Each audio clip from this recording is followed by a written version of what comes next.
Sénégal, à l'instar de beaucoup de pays dans le monde, applique depuis une dizaine d'années le système licence master doctorat. C'est un système qui a été mis en œuvre et qui doit être évalué à un moment donné. Et il est heureux que ce sont les acteurs du système eux-mêmes qui ont demandé cette évaluation. Le ministère de l'Enseignement supérieur et tous les autres partenaires y ont joué un rôle important. Mais le SAES aussi, en tant que syndicat au niveau de l'enseignement supérieur, a joué un rôle d'impulsion important que nous saluons. Et je m'en réjouis parce que quand les acteurs demandent l'évaluation de leur propre système, cela veut dire que le travail sera fait sans aucune complaisance. Je me réjouis du fait qu'on ait pu réussir à orienter les étudiants en septembre, ce qui ne s'était pas fait depuis pratiquement 10 ans. Mais aussi, encore une fois, avec la participation de toute la communauté universitaire qui a bien accepté de jouer le jeu. Donc le 19 septembre, nous avons orienté 86% des bacheliers. 86%, c'est énorme. Et pour tous les autres qui restaient, nous leur avions donné le délai du 15 octobre. Actuellement, nous sommes en train de faire les évaluations. Nous savons qu'il y a des problèmes liés à des retards des étudiants. Nous, on n'a eu aucun problème avec le système. Mais il y en a qui n'avaient pas pu s'inscrire dans le délai demandé. Mais il y en a aussi qui ont été orientés et qui n'ont pas pu payer les inscriptions dans le délai demandé et qui ont perdu leur place.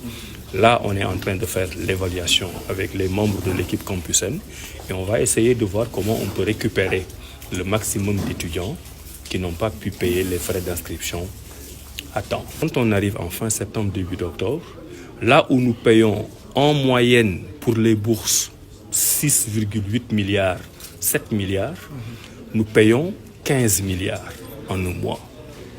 Et je n'ai pas besoin de revenir sur toutes les difficultés financières dont le Premier ministre a parlé. Donc, vous voyez que depuis le début, quand on est arrivé, il n'y a presque pas eu de retard sur les bourses. Nous y avons travaillé de façon professionnelle. Mais là, nous arrivons à un pic où il faut d'un coup trouver 15 milliards pour payer tout le monde.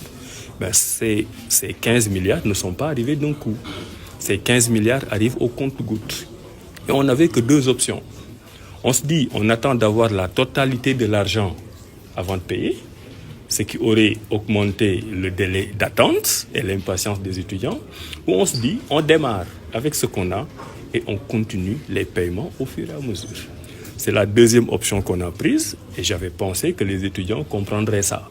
Nous allons leur payer intégralement leur bourse, intégralement leur rappel.